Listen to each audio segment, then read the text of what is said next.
Museums are one of the places that people can actually get really close to birds. So while you can go out and you can hear them in the trees, and you can potentially see things like ducks or geese in a pond, a lot of birds are either very rare or very difficult to see. You actually hear them more than anything else, right? If you're out in nature. But in museums, particularly in natural history museums, you actually have a chance to get really close to birds because you have taxidermy specimens. Now, some people get very uncomfortable with taxidermy because, well, it is a dead bird, right? It's not alive anymore. But it is a way, particularly for school kids, to get close to this animal and to see what they're like, what colors they are, how large they actually are. Because, a lot of times when you see a bird at a distance, you have no sense of its scale. And then you might realize, oh, that's really small, or oh, that's really big.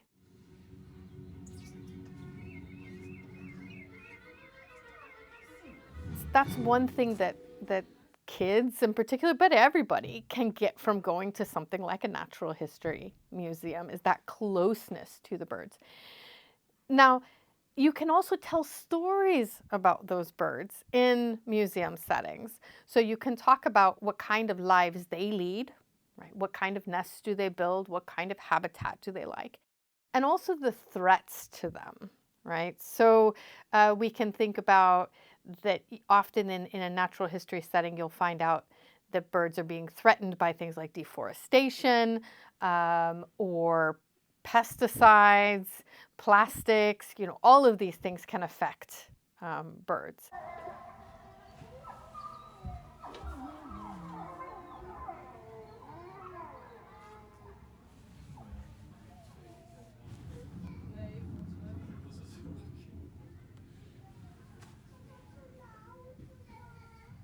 Having those kind of animals accessible to public is really important.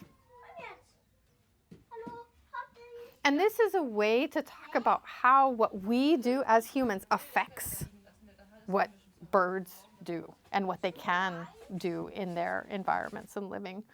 So that's a kind of place that you can really talk about. What does it mean to be a good environmental citizen? What does it mean to live with the birds? And how can we do things potentially differently?